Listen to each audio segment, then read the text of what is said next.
Welcome to another episode of the Trust Issues Podcast. Today's interview is insane. You are going to be mind blown. We just interviewed Lindsay Roselle, and she is a performance and growth coach. She helps ambitious mamas find alignment through inner work, actionable strategy, and optimizing their daily lives. And she also has created a company called Inner Alchemy. And so what they do is they educate on microdosing. Yes. And psilocybin. This has been something that we've been really interested in learning more about. We've just heard so many insane benefits.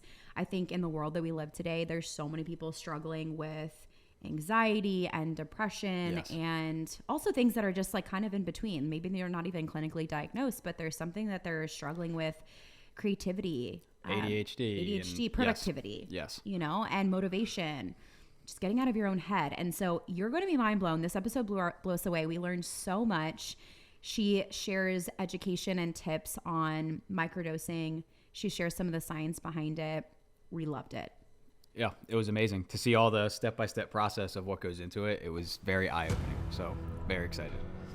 Welcome to the Trust Issues Podcast, Lindsay. I'm so pumped to have you here and to talk about microdosing, to talk about this whole world that I feel really new at. We're really new at this. We're so amped for your education. Maybe just like introduce yourself a little and tell us how you got into educating others on this. Yeah, you know, thanks for having me. I'm excited. I love this podcast already, even though it's just in its infancy. I think it's going to be excellent. Thank you. Yeah, so microdosing, man, I come from a background of high performance, high achievement, you know, stress oriented my whole life. And, you know, I'm a millennial, so I also come from the world, and my dad is a criminal defense attorney. So I come from the world of dare, you know, like drugs are bad. Don't do drugs. I didn't even have any experience with drugs until like drugs of any kind until really college. And I also live in Colorado. So it's this weird environment around me where, you know, we were the first to legalize marijuana. And even still, when I walk into a dispensary, I get like weird guilt feelings because it was like, am I going to get in trouble right now? Yeah. So because it was just so beat into our generation that, you know, all of this natural stuff is bad, but you can totally trust the pharmaceutical industry. And so over the last, you know, I'm 40, I turned 40 in last August. So over the last 20 years of being an adult, I have had multiple businesses. I've worked in corporate. I've had businesses fail. I've had 7-figure businesses, and I've had 2 kids. And then we went through pandemic. And for me, over the last, you know, since the pandemic, especially, I was feeling so, just one, like out of sorts and totally needing to rebuild my own mental health, my own identity. And really that's a big part of what I do in my other business is work on identity work for ambitious moms. Cause I think there's a whole conversation there around, we spend a lot of time helping moms understand how to keep babies alive. We really don't help moms understand how to rebuild their identities. We're going to have you back on the show just to talk about MotherLoad, literally. Yeah. It's a whole, cause that's a whole other thing, but that's really what led me to plant medicine over the last couple of years was I am so not sure of how to do this. Like I'm very high performing and high achieving. I can build you a business overnight if you want me to, but I could not figure out what was wrong with myself. And, pandemic really brought that to a head in my relationship and in my mothering. And coming out of it in early 2022, I was just like, I've got to do something. And this opportunity kind of fell in my lap to join a mastermind that took me to Peru.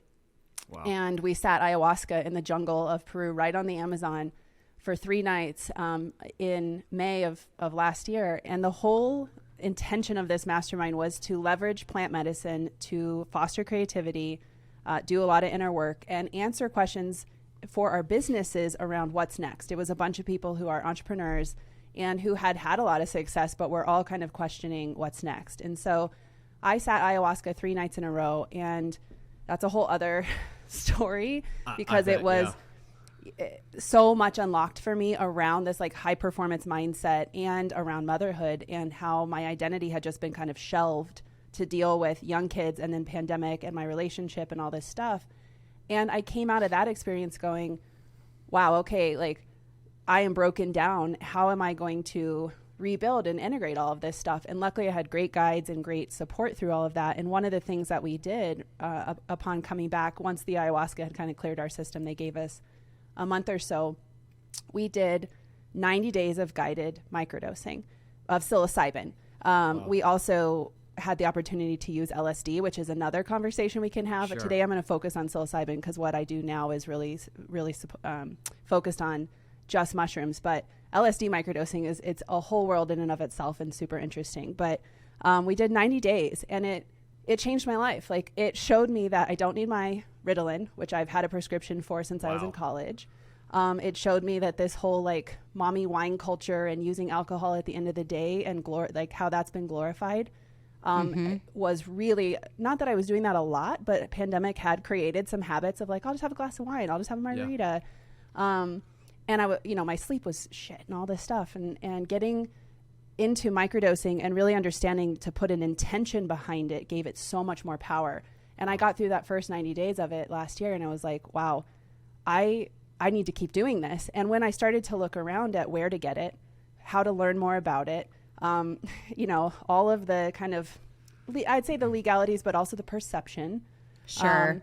And then adding the layer of being a mom and a business owner where I have a very like public facing brand. I have little kids and I like to be really open about what I'm doing for my health and my wellness. Yeah. And I looked around and I was like, there's a lot of these like sketchy underground microdosing conversations happening, or accounts out on Instagram where it looks like it's from the 70s and it's your grandpa, or it's like sketchy using like zeros instead of O's and it's trying to beat the algorithm and all this stuff. And I'm like, you know what?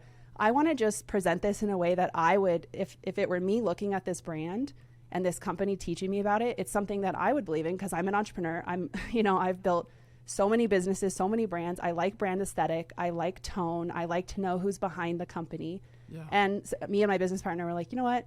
We're bold. We're moms. Like, we're seasoned entrepreneurs. We're going to do this in a way that people like us want to learn it. So we created a company called Inner Alchemy, and we launched that last fall. And we also partnered with a company that actually provides the supplements that we trust. And that company is called Golden Rule. And it's just blown up. Like, it has exploded. It's and amazing. I love introducing it to ambitious people, especially moms, because it is such an alternative way to heal yourself, improve your creativity. I mean, there's so many benefits we can talk about, but in a way that feels normal and not sketchy and not illegal. You're like, we're not doing drugs, this is the most natural stuff on the planet, and it has been extensively studied, and the government and the pharmaceutical industry loves to tell you that it's illegal, but it's been really extensively studied and has enormous results. So that's my journey to here. And as you can tell, I'm very I love to talk about it. I'm very passionate about it, and I strongly believe it can help almost everyone. I feel like there's so much I want to unpack with this because this is the MotherLoad, which I know is a whole other business that we're going to talk about another day. I can listen to you talk all day. This is literally. And I just want to speak from a personal experience, we became parents a year ago. Yeah. I was not prepared for postpartum. Yeah. I went into pregnancy feeling I loved being pregnant. I would actually be pregnant all year long for how good I felt. I loved being pregnant, but I felt like a Mack truck hit me when I gave birth. And, on a physiological level, what actually happens to the mother when you birth and you lose the placenta, you birth the placenta as well, the hormone drop you experience is insane. All these things that they don't tell you. And also, I think when you think about postpartum care, it's all focused on the baby, and it's all focused on, is the baby nursing okay? Is the baby going to the bathroom enough? Is the baby, all the markers of development, and no one's really asking. We go to a holistic pediatrician here in Nashville, and they'd give me a piece of paper, and it would just be check. Like, do you ever experience the desire not to live? Or it's all these really extreme questions. And I'm like, what about the mom like me who was seriously struggling with intrusive thoughts, struggling with postpartum anxiety? I didn't realize until later, but postpartum depression. Moments where I looked at my baby and I was like, I feel nothing inside. This isn't normal. But I didn't know that wasn't necessarily normal. And we chalk it up to, you just got to balance your hormones and eat more, hormonally supportive foods. And I think that there's a huge missing piece for postpartum mothers I think also postpartum fathers, because he, I was like, where's my piece of paper checklist? Right. There's no piece of paper they're giving him. He's like, well, you made it here. Congratulations. Bye. Like, right. Yeah. And I feel like there's a huge missing piece in the conversation. I am not expecting healthcare to come in and swoop in and suddenly care, because they don't care. But I want to speak to mothers so much around this, and parents, because I think that the anxiety you experience, I think that especially what you said of being a high performer, and suddenly your identity is questioned because you're like, well, I can't do the things that I used to create so much. I used to have such an avenue to be myself and be this high performer. It's an identity crisis. Yeah. And then there is a whole mommy culture of like, let's just drink wine. And I'm like, why is it normal to go to your doctor and you're struggling with anxiety, you're struggling with depression, and they're like, yeah, here, take this pharmaceutical drug, which I have no interest in taking. Yeah. Why is that so normal when this whole, plant medicine is a beautiful way. I'm just like, I'm on a rant right now because I'm so passionate about this. And even on the other side of that, it's like a lot of pharmaceutical drugs you take, there's a whole list of side effects. It's like, like you take one, it's going to lead to another, then another, and another. And it's like, if you ask the question, well, why am I taking this? It's like, you get a slap on the hand. It's like, well, don't question it. Just go. So, I think we need to dive into, okay, so what is microdosing? Yes. What does it feel like? I know there's different types. Give us this is 101, microdosing 101. We are at the base level. Give us the tea. I want to know all the details. Yeah, it's funny. I was saying before we started, like, I went back and reread the guide that we give through Inner Alchemy, because I was like, I need to study up on the basics, because I talk about it so much. Sometimes I feel like I get paralyzed in just explaining the basics. But so microdosing is the practice of using psychedelic substances in very small quantities, almost always subperceptual. So you're taking a small enough dose that most people will not notice it in terms of feeling high. Yeah. You definitely will not trip or have these like big experiences that you would hear about, like eating 3 grams of mushrooms or doing ayahuasca or taking MDMA or something where you have this big psychedelic experience. You will not have that on a true microdose. And that's why, as a side note, it's super important to make sure you know where you're getting it from and what's in it, because, if you're getting it off of Signal and Telegram, like some of these places I've bought stuff and I'm like, I don't know where this is coming from. Yeah. Because you don't know what the dosage is. You can't trust the brand. So a true microdose is usually between 0.1 grams and 0.3 grams of psilocybin. When I'm speaking about psilocybin, 0.1 to 0.3 grams of psilocybin active compound mushroom. Some people will do that in just ground up mushroom, or there's other ways of getting it where it's been turned into more of an extract and it's put into a capsule or a gummy. Some people get it in chocolate. I don't know that you want to take chocolate every day, but there's lots of vehicles for consuming it. But the dosage is really small. And the idea of the microdose is that you are taking it not to feel it, like, because it's not truly meant to be a conscious thing. We're really the goal of the microdose is to get into the subconscious and for you to use it in a protocol, which we'll talk about too, because protocol is super important for us through in Inner Alchemy. One of our like core values is this is not something you're just going to take like a vitamin. It has to have intention and it has to be taken in a protocol. But with the microdose being subperceptual, it starts to work on your subconscious mind. It builds neural pathways. It allows for you to really be contemplative about things that have been habits and patterns for you for so long that, what you're saying, Kyle, where it's like a pharmaceutical, and there's, lots of people that have to take pharmaceuticals because they have much stronger things that need treated, and that's fine. But for a lot of us where a pharmaceutical has become a Band-Aid or is something that a doctor, like you went in after postpartum, you're like, I don't feel like myself. And they're like, here, just get on this. And then you didn't ask any questions. And now you're on it going, I don't really like how I feel on this.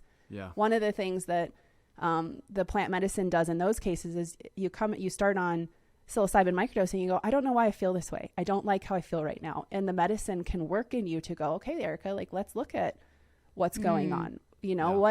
What did you think about yourself before you became a mother that now doesn't feel the same way? Or what's going on in your environment that maybe needs to shift? And it gives you some of the neural pathway openings to go, let's think of this in a different way, or let's ask a different type of question. And when you mix that with the intentions, and we're big on intention with Inner Alchemy, we give everybody in our intro to microdosing stuff, we give you a whole bunch of journaling and intention setting guidance, because it's that makes the difference. You know, you could take the psilocybin without even knowing it and you wouldn't feel it and you wouldn't probably even notice anything's happening. It's when you mix it with the intention and you take it in the protocol that the magic unfolds. And so microdosing thus is, you know, just a small dose, but really magically mixed with intention and inner work on a protocol that transforms your brain. Wow. Wow. That's very, I mean, so basically it's like a catalyst to open up in a sense. Yeah. Well, how many times, you know, we've experimented with our own different types of plant medicine. And I will say that there's so many times that I feel like it opens you up to asking, like you said, the better question. And it opens you up to really, it's so much more self-reflection, because I think in our society, everything's about numbing, everything's about stuffing, everything's about suppressing. And I think this is about awareness, and this is about, let's bring it to the surface. What you said about unlocking this element of the subconscious is like so mind blowing to me, because I mean, I've experienced that, and I'm like, that's something that no one really, I'm like, no wonder they don't want you taking it. Like, you know, and how many mothers just unknowingly, you know, one thing that I will say to speak to the alcohol thing is, when I became pregnant, there was something intuitively in me that said, I don't want to drink alcohol ever again. Mm-hmm. I never had that feeling before. I wasn't addicted. I don't struggle with addiction issues, but there was something inside of me, like on a cellular subconscious level, that I said, this does not serve me any longer. And I had one sip of alcohol. We went to Miami on a little trip, little vacation. We took our son last summer, and I had a little sip of alcohol, and I was like, no, this still actually doesn't align. And I haven't had alcohol coming up in May will be 2 years. Yeah. And one of the best decisions for my life, because I feel like alcohol always made me feel suppressed and made me feel anxious and like dull. Whereas the opposite of what we're talking about here is bringing things to the surface, and like, let's have that intentional relationship with ourselves. So for someone who's listening right now, how do they start? And I know there's different blends too, because I know there's different things. Maybe you want more focus. Maybe you want less anxiety. That was me. I was like, I'm the anxious person right now. How do I get rid of this anxiety? How do I not even get rid of it, but how do I deal with this so I can move past it? Yes. Yeah. That's a great way to put it. Yeah. How do you like ask a question of why it's there? Because I think that's the important thing to hear is, this is not like a supplement you're going to get on like creatine, where you're like, I just have to take it and work out, and all of a sudden I'm just gonna have more muscle mass. It doesn't work that way. You know, it really is, you have to take it, and then you have to be willing to do the inner work, and you have to be willing to ask yourself, like you just said, Erica, like, why am I feeling anxious? Where some people's response to feeling a lot of anxiety would be, go get me the thing that's going to make me not feel anxiety. Yes. And those chemicals exist. You can go get them at your doctor, and that may be your path. But what we're talking about today is the path of going, hey, I'd like something that helps me open the channel to ask myself where the anxiety is coming from, and to have the courage to sit in the discomfort of getting the answer that might be something I don't want to hear or don't want to know about myself. Yeah. And so to facilitate that type of self-inquiry is really the purpose of Inner Alchemy. And so to get started on it, what we're talking about is that low dosage combined with a protocol. And when I say protocol, there's many, many different protocols that have been studied and introduced by like fungi experts over the last 50 years. But the two that we recommend the most are, it's called the 1-2 protocol, Fadiman protocol. So the Fadiman protocol is 1 day on, 2 days off. That's the beginner, like the gold standard of beginner protocols. And I'll talk about why in a second. And then there's the Paul Stamets protocol, which is 4 days on, 3 days off. And that is it's a more advanced protocol because it stacks up, like you're stacking the chemical in your system, the medicine in your system. And then you take 3 days off to kind of let it clear out, and then you start again. A lot of power in that. But wow. I like the 1-2 protocol, and that's the one we typically recommend for basically everybody through Inner Alchemy, because it gives you 3 specific days. 1 day is dose day. So you take the dose and you set your intention, and you notice all day long. You're really in your mindfulness of what you're feeling, mind, body, soul. Like how's my thinking? How's my clarity? How's my body feel? Do I feel looser? Do I feel like more open? And then, you know, where's my emotions at? How do I feel? Do I feel more connected? Do I feel more peaceful, like spirit, soul stuff? And then the transition day is the second day. And so the second day gives you that kind of like, okay, yesterday I felt this way. Today I don't have a dose in my system, but I'm still feeling a little more creative. I'm still feeling a little more connected. And then the third day, psilocybin takes about 24 hours to fully clear your system. So the third day is back to baseline. So you can, again, feel like, okay, this is my baseline. I'm still feeling some anxiety. Okay, wow, interesting. I didn't feel as bad anxiety yesterday. And dose day, I really didn't, you know, like I was great. So then the fourth day you take your second dose. So that gives you this pattern of going dose day, transition day, off day. And if you can do that for at least 30 days, we like to say up to 90 days for your first cycle of microdosing, so that you feel you really have, you know, you can go through a whole season of your life in real, like truly a season, and have things happen where you are weathering it in a different way. So the 1-2 protocol is kind of the gold standard, at least in our mind, especially dealing with mostly ambitious entrepreneurial people who have a lot of stress, and a lot of them are parents, and are people who are fairly health conscious already and have an awareness of their bodies. The 4-3 protocol from Stamets is a more advanced protocol because it stacks, like you'll feel it for so many days in a row that if you are really sensitive to it, it can feel like a lot. So we typically don't recommend a beginner to start on the 4-3 protocol, just because you wouldn't necessarily get the like difference between what a dose day is and an off day. But what does that a lot feel like to someone? Is that just like, that's like overstimulated, or maybe when you're not used to like dropping in with yourself? I would imagine, like, is that what it feels like? Yeah. Okay. It can feel a little overstimulating because it is it is going to be working on serotonin and dopamine in your brain. Even if it's a sub-perceptual amount, it's going to change how you are processing thoughts. And so it can feel a little overstimulating. We always recommend, no matter what dose you're on or protocol you're on, that you're taking the dose in the morning, so that you have the full day. But it can feel a little overstimulating, and it can feel, on the 4-3, it can feel like you don't get the waves, you know, like we want you to kind of feel, the come down a little bit, even though like we're talking in such small amounts. But I notice for myself, I can speak about myself, when on a dose day, I feel heightened sensitivity. I feel more connection. I do feel more productive and all of that. So when I'm on an off day and I don't feel that way, I can kind of check back in and feel what my baseline, if my baseline is improving, or if I'm still feeling like my baseline is feeling a little icky. And so, yeah, like what you said is, if you're going 4 days in a row, you might be getting a lot of confrontation of stuff coming up for you, where you're not getting the in-between days to go, interesting, okay, yesterday I felt a lot better in this way, today it's kind of coming back. And the reason all of that is so important, back to what we were talking about with inner work, is, in your example with anxiety, it's like the goal is that we want you to figure out what's causing your anxiety. And so if you're not giving yourself space to ask that question, or if you jump right into like a 4-3 protocol where it's all coming at you all at once, your reaction might be like, I don't want to look at this quickly. And then you might fall off of the protocol because it's too much. So that's why we say, especially if you're coming in with an intention to look at something, a pattern you have, or some anxiety you have, we want you to start slowly and give yourself those off days to have some space to contemplate what's going on. Yeah. With the psilocybin, like let's say you said you go through like a 90-day cycle on it, like that's like the plan.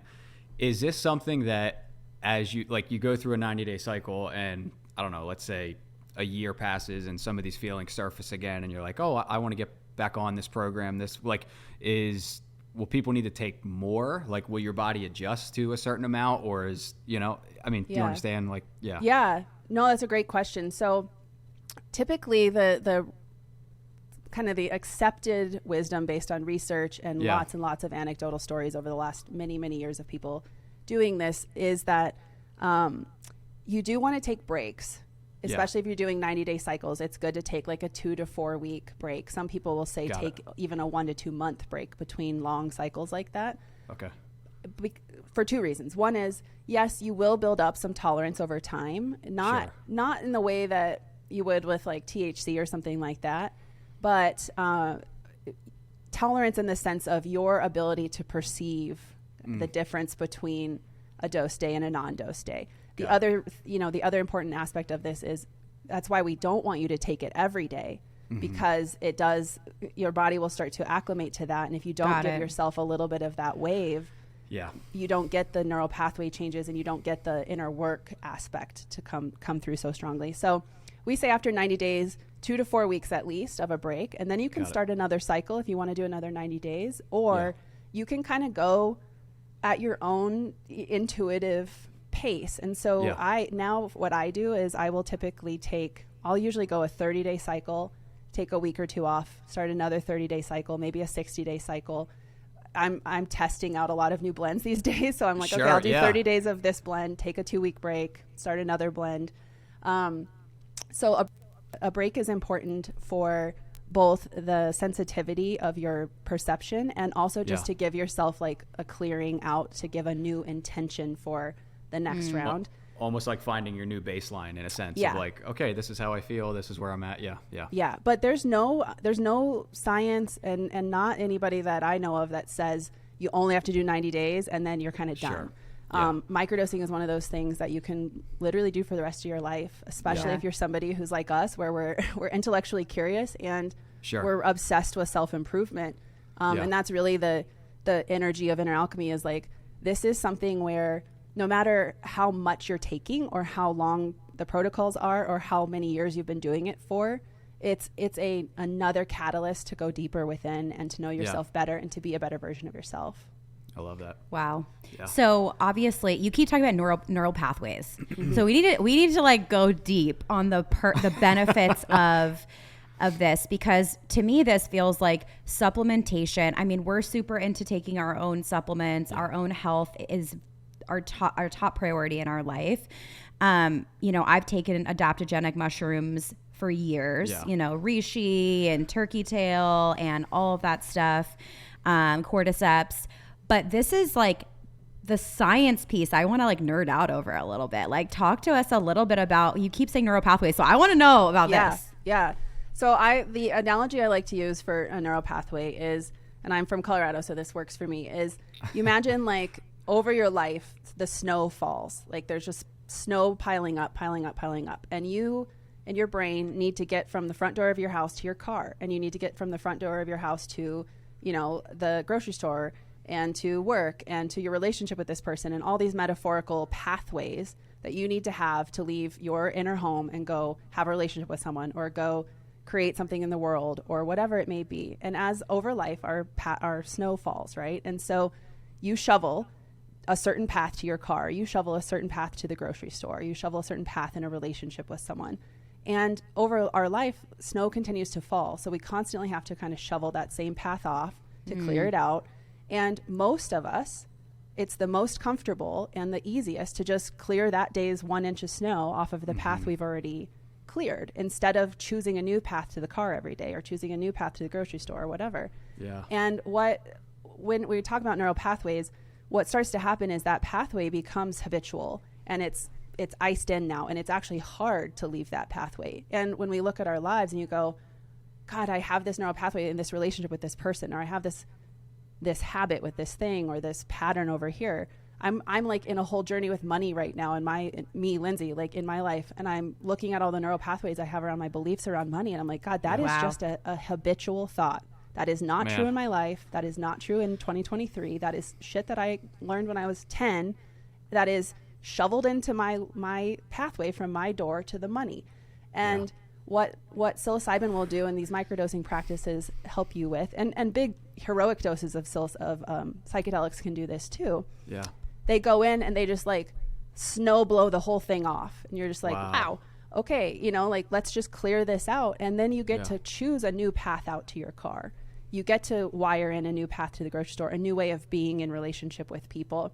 And it may still take some of the same path of what was already there, but it gives you the option and it makes it easier and it facilitates you going, you know what, instead of going left with a little right zag and a left zag, I'm going to go right right, left, and then right, and then left, way back, you know, and it just gives you a whole new way of getting to the same outcome. Like, you still want to be in relationship with that person. You still want to create that thing in the world. You still need to take care of your body and mind in a certain way. But there's a million different varieties of ways to do it. So why is the one that we've always done the one that it doesn't mean it always has to be that way. And so that's when we create new neural pathways, it's giving our brain and our consciousness a new way of getting to the same end result or a new way of getting to a new end result in how the thoughts and the actions and the patterns in our brain and then in our body and everything get there. So, I'm not a neurobiologist or a neuroscientist, so there's a lot deeper ways that we could look at how the electrons move and how the psilocybin actually interacts with the electrons and all the chemicals in the brain to actually do this. Like, they have video of it doing this. Whoa. But in general, that's the metaphor that I like to use because it's relatable to a lot of us to go, if I set the intention that I want to change my relationship with my husband and I give this 30 or 60 or 90-day cycle, that every day when I'm going through my microdosing, my intention is I'm going to choose a different response to him today. I'm going to choose a different response to this trigger. I'm going to show up in a different way. The medicine goes, oh, she's thinking about this differently. Okay, let's practice this, and over 90 days, all of a sudden that whole new pathway is shoveled off. And you're like, oh, I walked to my car a totally different way than I did 90 days ago. I have a totally different tone or resonance in my relationship with my husband that I did 90 days ago. Not because we did anything revolutionary, but because every single day I had an intention and I let the medicine work to carve this new path of how this relationship feels. It's magic. And I think my brain blew up. Yeah. I think so everyone cool. can relate to that, the leaf blower, snow blower blowing all the snow. I mean, that like carving new paths, it's like, how many people out there are stuck in the same, with the same problems and issues? Yeah, it's like all of us. That's incredible. We've talked so much about recently. Parenthood can feel a little bit like Groundhog Day. Yes. Everything is just wake up, breakfast, play, nap time. Mommy and daddy try to get a couple things done, and then next thing you know, it's dinner time, now bedtime, now rinse, repeat. It's the same thing, and it's a beautiful thing, but I think that's such a metaphor, I think, for how so many of us live our life. Yeah. And how beautiful to be able to create a new way. Like, it doesn't have to be the same way for the rest of your life. I think at the core of us, and really anyone listening to the show, that's why we're here. That's why we're even recording this episode. That's why we're having this conversation, because at the end of the day, trust issues is having trust issues with how society has told us to perceive how we should live, and then also how we should do and be. Yep. So I think this is such a needed conversation. So for someone who is listening and they are super curious because you've piqued their interest on what it does. Can you talk about a little bit more of like some of the things that it can help to overcome? So obviously anxiety was something I mentioned, but are there other people that you've worked with or you've walked beside in their protocol that you've seen transformation in them? Could you give us some examples? Yeah. So one of the biggest things people come to us for and is kind of out there in the discourse of it as it's trending right now is anxiety, depression, ADHD, kind of that very common mental health, some of those, quote unquote disorders. I have diagnosed ADHD. I have since I was in my early 20s. I was put on Ritalin. And, I have friends and customers who are have anxiety, who have been on anti-anxiety medicines, have depression, have been on SSRIs, for various different things, both big T trauma caused, little T trauma caused, and have wanted to get off of those. Like, I want to get off of Ritalin because we are more and more and more aware these days of the side effects of all of those pharmaceutical drugs. And ironically, that they end up causing some of the side effects sometimes cause or feed the underlying problem that got us on them in the first place. Like one of the most common thing with SSRIs is for women is that they kill your sex drive. And then you're in a marriage or in a relationship where there's no physical intimacy with your partner. And now you're having relationship issues, and relationship issues turn into anxiety causes. And now you're, you know, and I'm like, guys, come on, you know, like let's, and it's nobody's fault. You know, there's absolutely no shaming if that's where you're at right now and you've been on those medicines for a long time. I was at a point in my life too. And I have these conversations all the time with people where we didn't realize that that's one of the outcomes of being on these medicines. And then now we've got a new problem that's come up that's causing some of the same, you know, mental health issues. And so there's a whole suite of research and benefits around true diagnosed things like that. And, you know, obviously I am not a doctor. I am not an attorney. So all of this is very legal disclaimed. But if you are someone who is seeking a different way of treating those type of things, microdosing has enormous benefits. I have seen people get off of Ritalin, off of Adderall, take the blends that are more geared towards like focus and flow, and not even miss Ritalin or Adderall at all, which is incredible because if you've ever taken Ritalin or Adderall, you know that it feels pretty good to be on those medicines, especially if you're somebody that has a lot to get done. So for them to be able to feel like I can leave this behind and not need that is incredible. So ADHD is a huge one. Anxiety, depression, you know, if you're somebody who has, you're feeling kind of like the global feeling of depression, global feeling of anxiety, especially after becoming a mother, those type of things. And you speak with a doctor or a trusted medical source that says, yeah, try something else besides pharmaceuticals. It's got enormous benefits and very proven results to help with depression and anxiety. So that's another path to come down if you're someone who wants to look at that in your life. I would say give microdosing a try. And then we also get a lot of questions of people being like, am I allowed to try it if I don't have those things? And it's like, yeah, absolutely. You know, if you're just wanting to be in more optimal brain health, because it does do all this work on your neural pathways. If you're somebody who's wanting more creativity and more like clarity around ideas, if you're, there's a lot of stories coming out of like Silicon Valley where all these tech entrepreneurs will microdose because it gives them access to a different level of creativity because their conscious mind stops editing them and stops telling them that it's stupid. And they just let their subconscious mind go, what if we did this? What if we created that? Wow. And I mean, the creativity benefits are huge. And then the third thing, so there's like, you know, diagnosed disorders, creativity and focus and flow, that kind of stuff. The third one is socio-emotional stuff. So people where they have paralyzing social anxiety or,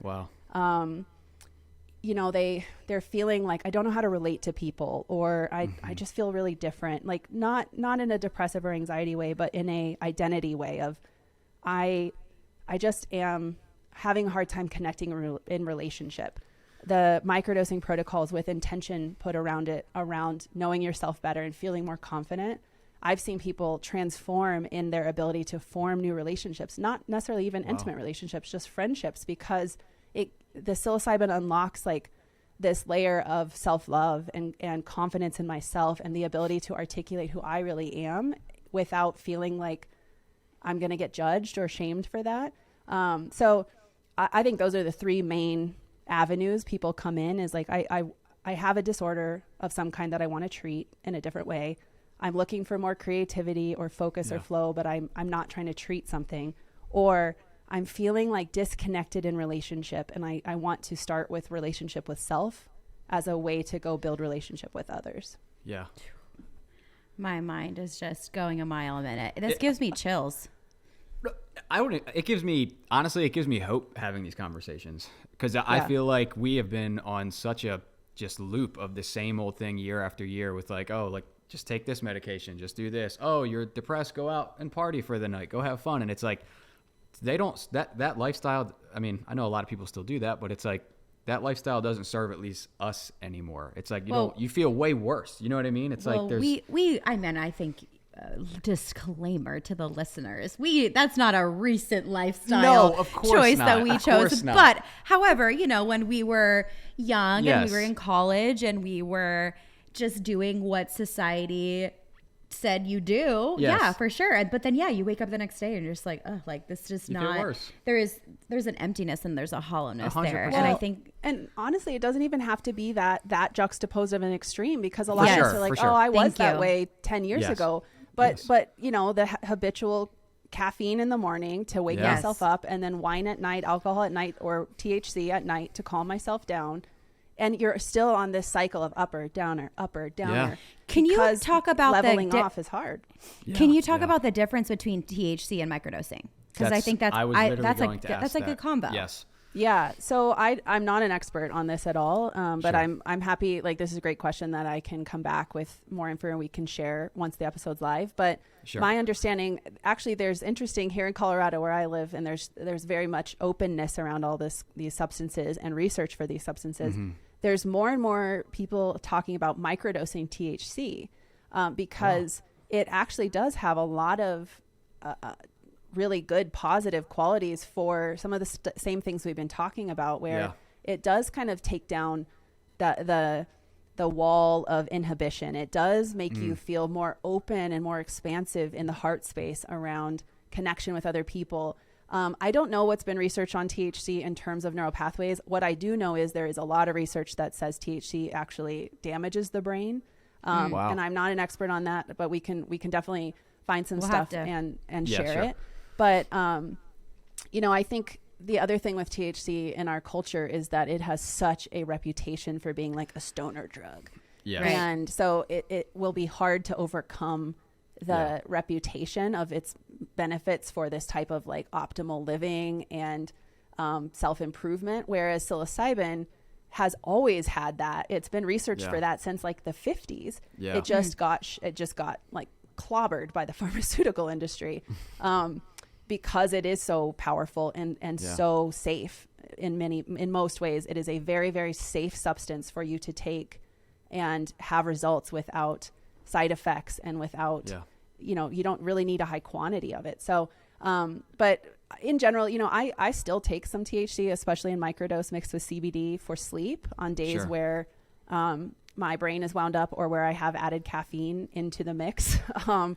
Because I have two young kids and sleep is, you know, sometimes not a thing. And so I still think it has benefits, especially for sleep. And I love THC combined with CBD. There is a lot of physical healing, like pain. My dad went through cancer treatment in 2020 and he took a CBG THC combo that really helped him with pain and anxiety for going through cancer treatment. So, you know, there's a whole benefit structure around THC that I'm not an expert on, but I would say that there's a lot of science with THC and dosages, consistent use and bigger dosages over a time where it has a negative effect on brain health.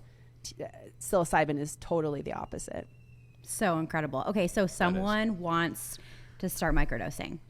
Sourcing, obviously you guys have partnered with a brand, which seems to be really incredible. I've looked into that. So what's the next step? Yeah, so sourcing is a big deal because I think one of the reasons that I was even nervous when I started microdosing was like, well, where do I get it? You know, it's illegal. It is not legalized in most states in the US. It is in Oregon and Colorado. It is decriminalized, and there's 12 or 14 other states working on decriminalization currently. Decriminalization means you can grow it and you can take it and you can give it to other people to take, but you can't sell it. So there, you know, disclaimer, there are many places selling it and people selling it. And so as always with these kind of things, it's like THC was 10 years ago where if you want it, you can find it. There's plenty of people selling it, and you just have to know how to be discerning and make sure you're getting a good product that's coming from a reputable source. So to get started, if you want to work with me and my company, the best way to get started is to start with Inner Alchemy, which is an education brand. We don't sell anything, but we will give you all of what we've talked about today and much more. Plus we have a program where you can come in and get personalized support. So we can help you choose your dosage, which is a big choice, and choose your protocol, which we talked about today. You know, there's several protocols, one that we really recommend a lot to beginners, but we can always work with you if you want to do something different. And then choose your blend or which one you want to take. And just to touch on that really quickly, the company we partner with is called Golden Rule, and they offer both pure microdose in a 0.125 capsule. So that is a very small dose. 0.125 grams is basically your minimal, like mini dose.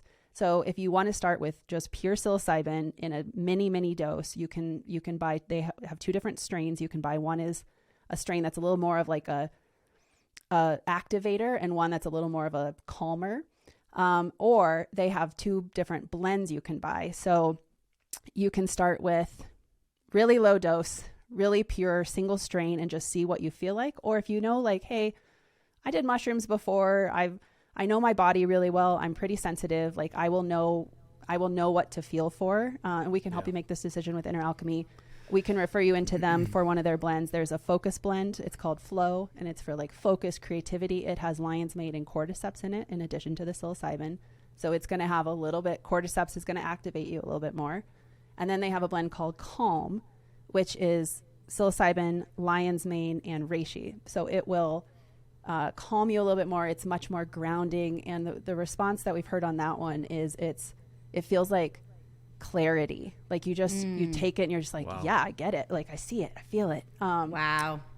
And you can get those in 0.25 gram psilocybin, which is a very standard dose for most people and most people's body weight, or 0.35 gram, which is what we recommend for people who have higher body weight or are less sensitive. So if you're somebody that you know, I need to take a little bit more of substances in order to feel it more, then we can guide you that way. But it all starts with, like, if you want to work with us, it all starts with coming in through Inner Alchemy and getting some guidance so that we can really make sure you're prepared.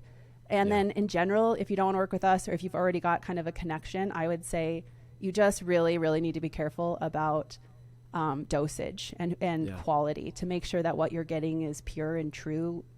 Kind of goes for all substances. You know, like when I was first getting it, I was getting it off of Signal from like a person with a pseudonym, and she would kind of like send us a menu, like a PDF, and you would just say, I want number 3 and number 4, and then it would just like show up, and you paid through like a Venmo, and she'd Venmo you for like a pizza party, and it all felt super sketchy. And I was like, I don't like this. Like, I feel like I'm taking something that could be anything, and I wouldn't know if it was. I wouldn't know if it actually has any mushrooms in it at all. It could just be like powder, you know? So when we built Inner Alchemy, and we were intentional about just being an education brand, because that's all you can do legally, we looked for a supplier that is willing to take the risks and sell it, but that we believed in their brand, and we actually know them personally. We know where it's grown. We know how it's made, what's in it, all of that. So we can confidently, from Inner Alchemy, recommend to you, hey, you want this blend or you want this dosage from Golden Rule. And it's, you know, a checkout that's sent to you on your phone. You can do it digitally. You put your own address in, so you know you're going to get it. You get a tracking number. It's shipped through, you know, like it's shipped through the mail, the U.S. mail.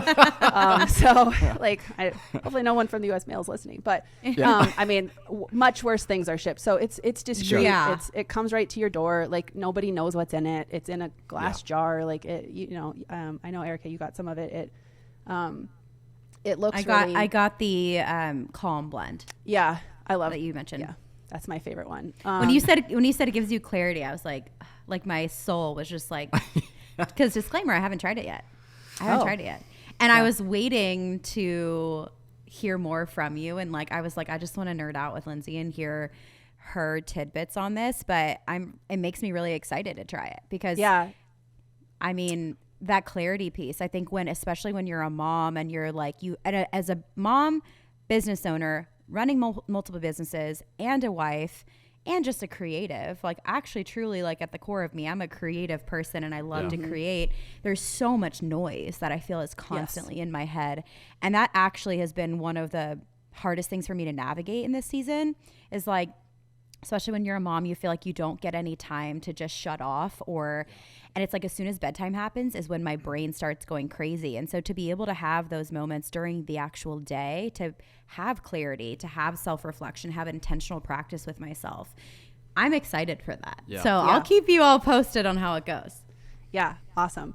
Calm is great. We built Calm with Golden Rule because we had people that we started with, we were just selling Flow, just recommending Flow to people. That's the only one they had.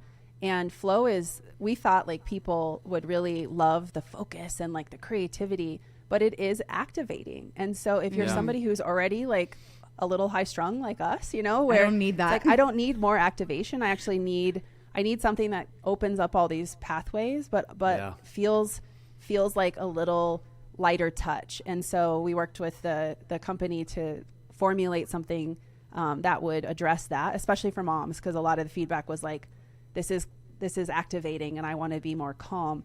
But like our team, my partner, he takes Calm, and that's his favorite one, and he's off his Ritalin. Wow. He owns, he runs 3 different businesses, and same thing. He's like, it's just so loud in my head all the time, but on my dose days, that's me. When I'm in my protocol, I feel incredible. I still feel super focused, but I don't feel the like monkey mind. So Calm's amazing. What I think this all, like, if I could just like summarize all of this, I think what comes up for me is in this world, we're constantly like, go, go, go. Yeah. We're constantly doing.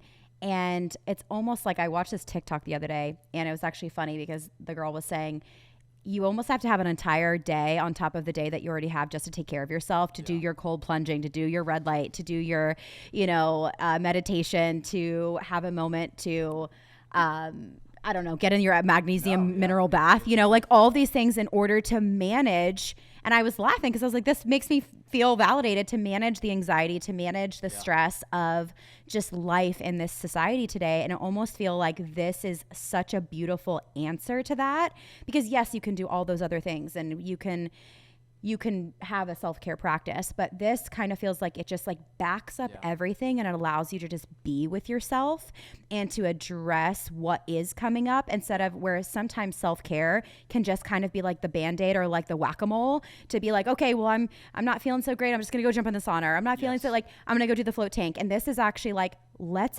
actually address what's underneath all of it. And it's very much, it's root cause addressing. Yeah.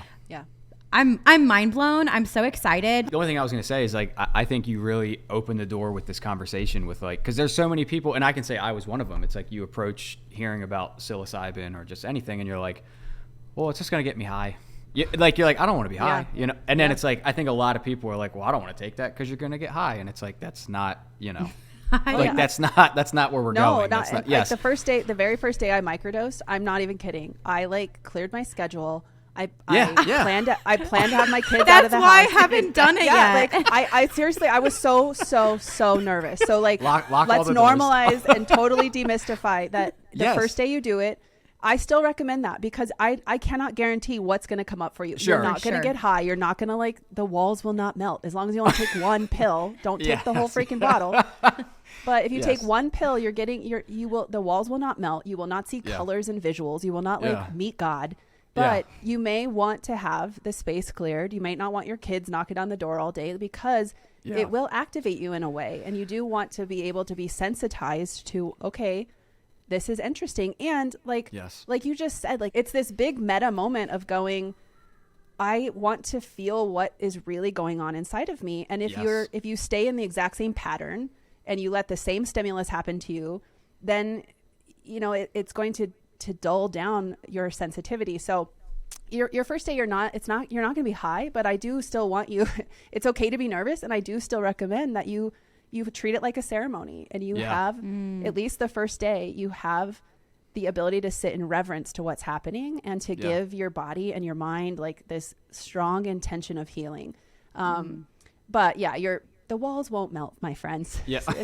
It's very, very safe. It's very, very mild. And that's the beauty of psilocybin. Like mushrooms and fungi are the most abundant species on our entire planet. They are literally everywhere, all around you. Yeah. And so, I could get real woo, but as you take it regularly, you do start to notice like, oh, I do feel more connected to nature. I do notice that I'm sensitive to the weather. I do feel weird on days where there's not as much sun. I don't like the wind, like you do feel this connection to nature and to your environment a lot more. And I think that's a really beautiful thing. Yeah. I have a girlfriend who started microdosing, and she she told me, she's like, yeah, she sent me a photo of a tree that she goes out and she just like sits under this tree and she just talks to God and she has a moment for herself. And she's like, this is where I meditate. And, you know, she kind of opened my mind up too, because I was like, okay, like I was overthinking this whole thing in my mind of like, and I think what you said at the beginning of this episode is so real. Like we grew up millennials of like dare culture of like, don't do drugs. And that's where you associate. And it's like, you know, those same people, I don't know, how are they doing today? We should call, I don't know if they're doing all right. You know, like the boomer generation, we love you if you're listening, but I think that there's definitely an element of that of like, well, there was a lot of avoidance of mental health. Yeah. The boomer generation that taught us all of that. I mean, your parents, my parents, they're all boomers. And I'm like, you are not a model of how I want to be in my 60s and 70s. Like, bro, love you, but your body is not healthy. Your mind is not healthy. You are not happy with where your life ended up. You feel a lot of resentment and a lot of regret, which are like the two death codes of human existence. I don't want to be 70 and regret that I didn't do what I wanted to do with my life. And I don't want to resent the job I worked for 30 years that I hated. So that generation, like, God, I could rant on about them. And I do a lot on MotherLoad because I think a lot of our mothering in America and the weight we put on mothers is because of that generation. But that's a whole other story. But when you look at the millennial generation and the results of this dare messaging and drugs are bad and don't ask questions, just trust the authorities, like trust issues. When you look at statistics for the millennial generation, I mean, it is like off the charts mental health issues, off the charts prescription drugs, off the charts alcohol and other types of substance abuse, off the charts pharmaceutical abuse. Like we have issues as a millennial generation, and you know, we also have more wealth than we've ever had. We have more opportunity through social media to learn about this kind of stuff. So to me, I'm like, you know what? Like, yes, it's not legal in most states, but I say the government has bigger issues than to come after a bunch of people who are trying to be better people and heal themselves. Agreed. Like, go get the fentanyl, go get the meth, like, go get the people bringing stuff across the border, and leave like a bunch of millennials trying to be better people alone. Well, what you said is like, I feel like every single day on social media, I see somebody else coming out talking about how they're struggling with depression and anxiety and they're getting prescribed something. And I only send love to those people because even as far, I showed you this yesterday, even as far as women go, I think it was a Business Insider. Someone posted an article saying how for the first time in history, millennial women have overtaken men with binge drinking for the first time. And it's like, surprised. Yeah, so I read that and showed it to her. I'm like, wow, that's pretty powerful. Like that's, you know, for that to, I don't know. And at the same tone, it's like our society, technology, life, it's only going to get faster and crazier. Like, so implementing and exploring routes like this now are going to be so beneficial to the future. I think we're all craving stillness. I think because of that, you know, it's the pendulum swing, you know, as the world speeds up and as the opportunities seem endless, I think like our true nature is we want to get out into nature. We want to pause. We want some semblance of, you know, stillness and we want the polar opposite of that in order to feel normal. And so I think this and then you become a parent and you see your kids and you have this, I mean, that's what it was for me. It's like this like whoomp feeling of like, wow, inner Lindsay, little girl Lindsay, 6-year-old. I have a 5.5-year-old who's almost 6 and I have a 3-year-old. And I'm like, I remember being Sawyer's age. I remember kindergarten. And every time I go volunteer in his class or every time he discovers something that he thinks is like totally new and novel in the world. And I'm like, oh, you're so freaking cute. And you have that moment of being an adult and going, God, I remember when like little Kyle, little Lindsay, little Erica, like I remember when I felt that. And it opens your eyes to go, wow, I live so distracted. I live so stressed. I live so like outward. And I just want to feel more still. I want to feel more present. I want to feel more happy. And if some of these substances facilitate you doing the healing work you need to do on yourself, your identity, to be able to feel that in your life, it's okay. Freaking do it. Yeah. Absolutely. Do it. Wow. Lindsay, you are a wealth of knowledge. Yes. We learned so much today. Where can everyone come and find you, follow you? Also, shout out Inner Alchemy as well. Where can they follow Inner Alchemy to start learning more about everything you just shared? Yeah. So I'm just at Lindsay Roselle on Instagram. That is my happy place. So if you find me on Instagram, you can learn everything else from there, all the links and everything. I do talk about my personal microdosing a lot. on my Instagram. And then Inner Alchemy is at Inner Alchemy Co. on Instagram. All of our links will be there. And then, of course, we'll put in the show notes a couple links and codes that you can use to get into our microdosing course through Inner Alchemy. And then once you're in Inner Alchemy, we can definitely support you on getting connected to Golden Rule if you'd like to explore supplements for yourself. And so all of it really starts through Instagram and through the website links that we'll put in the show notes. But yeah, I'm an open book on this stuff. I am very bold about self-healing and inner work, and for mothers especially, ambitious mothers especially. But like Kyle said in the beginning, like parents, you know, if you have an ambitious mother in your life and you are their partner or their sister or their friend, and you see that they're struggling, these are things that affect the whole ecosystem of people's lives. And so true. I'm such a believer in like coming and finding a new path to healing. And that's what we're here for. Wow. Well, thank you. Yes, thank you so much for being on Trust Issues Podcast. We are so excited for our audience to connect with you. Yes. And I mean, when you follow Lindsay, it's like an onion. You peel back so many layers because there's so much goodness there. So thank you for being here on the show with us. Thanks for having me. It's awesome.